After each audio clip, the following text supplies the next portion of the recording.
Vamos ouvir o professor Marco Antônio Villa, a opinião do professor Marco Antônio Villa sobre essa perspectiva de depoimento para amanhã. Professor, bom dia e boa semana, hein?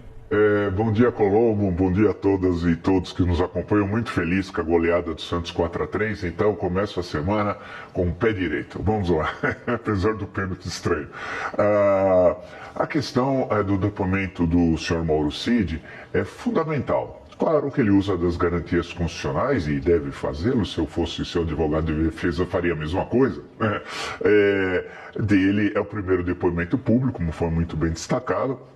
E ele vai usar do direito de silêncio, de não se auto-incriminar. Tudo bem, isso está na lei.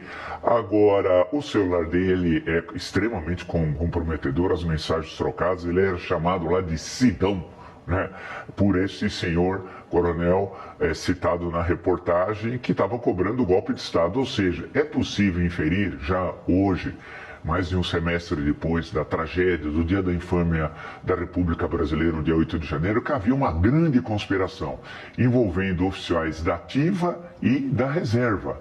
Da reserva, muitas vezes, como o pessoal diz, entre aspas, estão de pijama, não tem importância nenhuma politicamente. Agora, o que é muito grave são oficiais da ativa, e um número muito grande a partir de coronéis ou de general de brigada, né?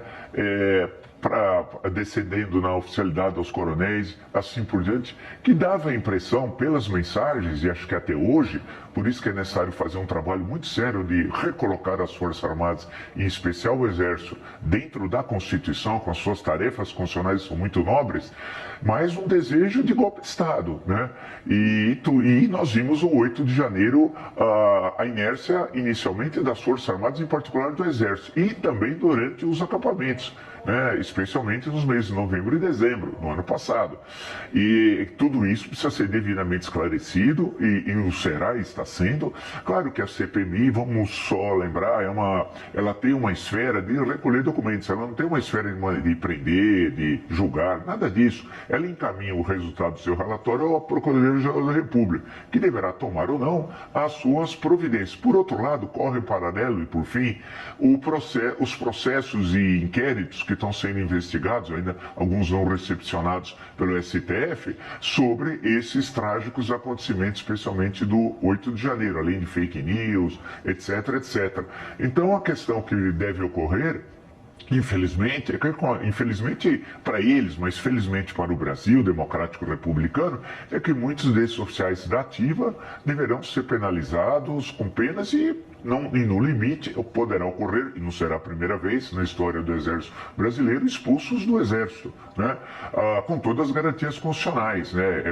Vale lembrar, quando eu falo aposentadoria, etc., não é privilégio, porque você contribuiu para o Instituto de Previdência, deve receber proporcionalmente a sua contribuição.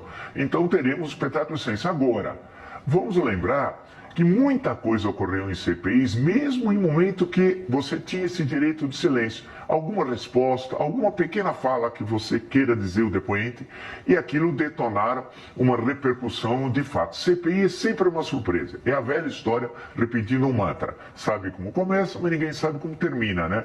E vamos ver a partir de terça-feira. Agora, o envolvimento no golpe de Estado do tenente-coronel Mauro Cid, isso é evidente. E o isolamento que o deixaram também, porque aqueles que estavam planejando o golpe no interior do Palácio do Planalto já lavaram as mãos e entregaram o coronel às feras.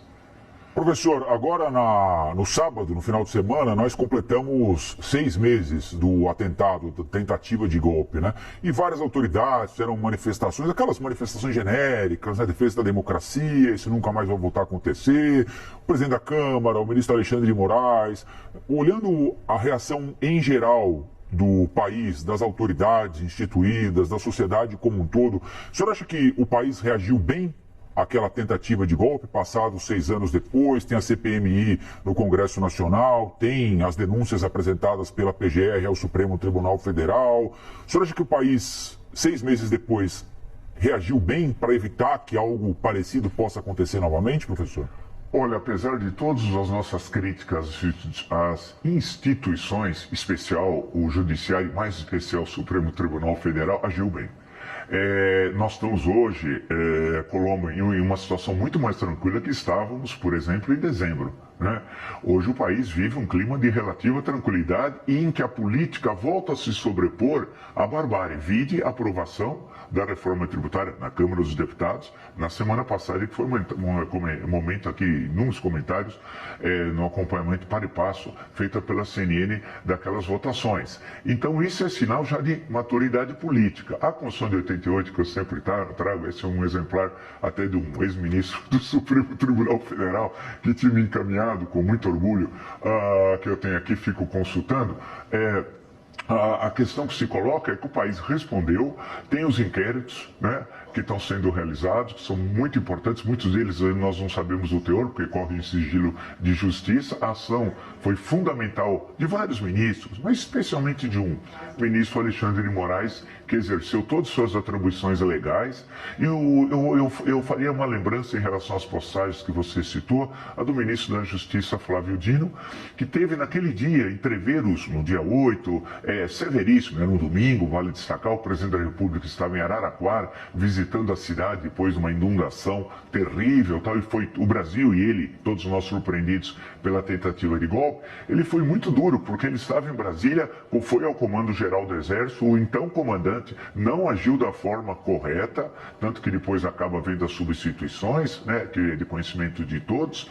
Então agora é necessário apurar os fatos, sem lei de Lynch, nada disso, né, mas apurar os fatos. E insisto, fazer com que as Forças Armadas, que estavam até 2018 dentro do seu campo constitucional, né, entre 1988 e 2018, portanto, um longo período, cumprindo o que determina a Constituição. Infelizmente, o último quadrinho presidencial, as recolocaram na política. E se é uma coisa, Colombo, que não combina, é política e Forças Armadas, política e Exército, porque é ruim para a política, é ruim para o Exército e é ruim para o Brasil. Então, agora ela tem um comandante, o general Tomás, que é o comandante do Exército, me referindo, alguém extremamente competente, um intelectual das Forças Armadas também, que tem autoridade e que está recolocando paulatinamente, no caso do Exército, no seu devido lugar. E não faltam tarefas para o Exército: proteger um país de mais de 8.000 quilômetros quadrados, né, um país continental, e tarefas que o Exército cumpriu ao longo da sua história de forma tão eficiente. O local de militares é no quartel e na Defesa Nacional. E o local de político é no Congresso Nacional, nas Assembleias da Câmara dos Deputados e nos executivos que estão por aí.